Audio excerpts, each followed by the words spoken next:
Well, we're preparing for our home game Thursday against Troy.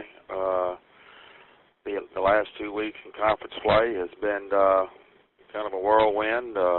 We started off, got beat at Georgia State, played well for a little while, and then in the second half really kind of got blown out and came home, regrouped, played a very good game at home against Arkansas State, which was a good win for us.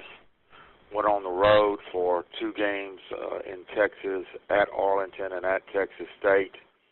We're fortunate to win both those road games. They were very close games, kind of those games could have went either way.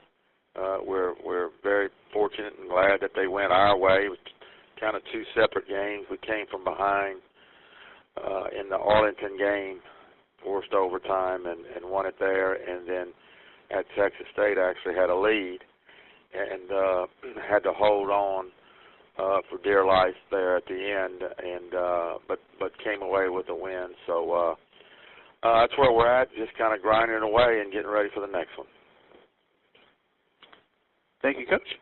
Our first questions come from Monroe. Caller, please identify yourself and go ahead. Hi, Coach. It's Tabby. How are you? Doing good, Tabby. Happy late birthday to you. Oh, thank you. So we've had a good Christmas and a good birthday now because you came off a win, so that's got to feel pretty good. Well, it does. It does.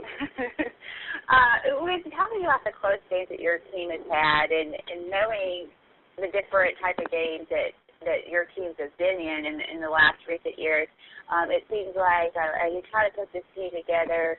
Sometimes those close games might not fall your way. What are some components that you have now that are allowing you to pull out these close games?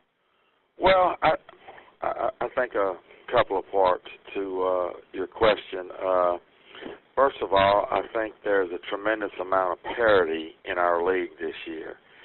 And I think there's going to be a bunch of close games all across the league all year long, both away and at home. I think there's so much parity that even home games where in the past maybe some of the stronger teams would really would win those games, and it just seems like right now that maybe except for Lafayette at home, everybody is pretty even in a certain kind of way.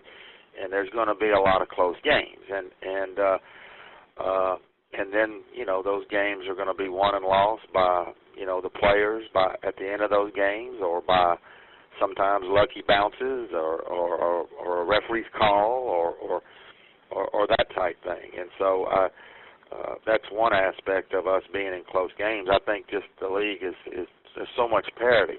The second part of that is that, on a positive note for us, Tabby, our roster has improved enough this year, and really maybe for the first time since I've been here, that we are able to be in those close games. We're in a position to at least be in them.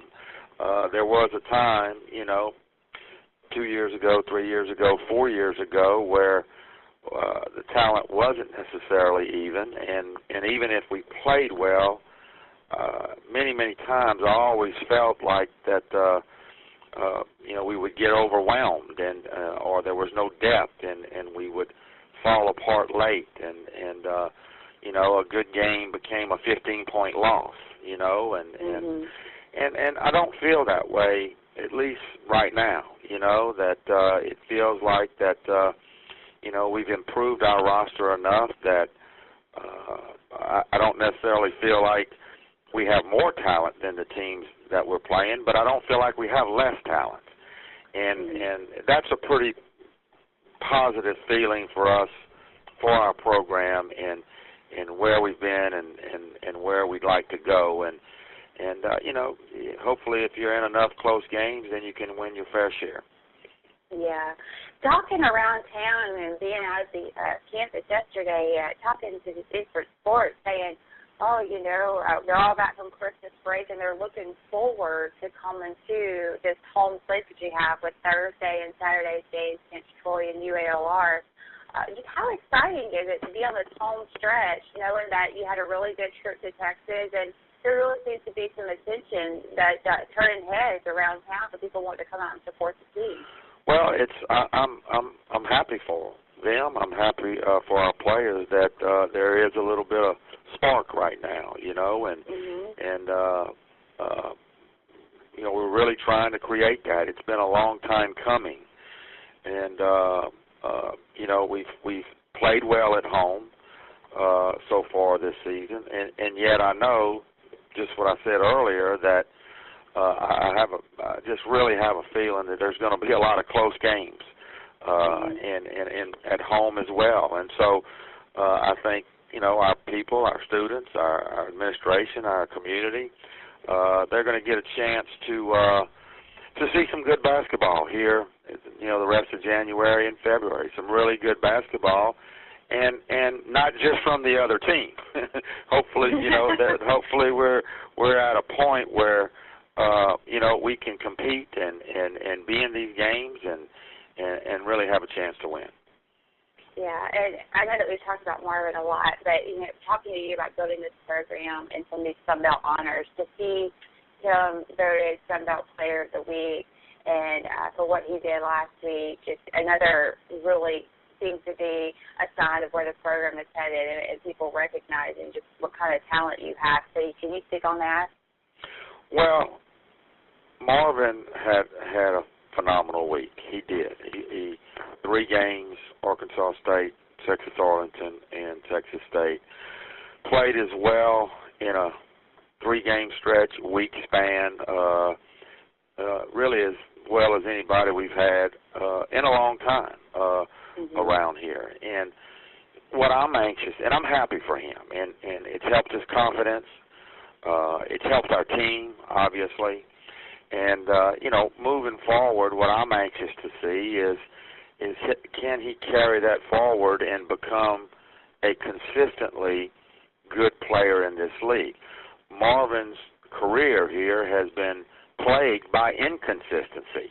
He's had glimpses of a good game here and there, but he's never really put anything together consistently. And hopefully this week and the accolades that he got from the week will spur him on to or inspire him to really try to be the player that I know he wants to be. But when you do something in a week's time, that's great. But the really good players do it all year long, and that's where we got to see if Marvin can take that next step. All right. Thanks for your time, Coach. See you Thursday night. Okay.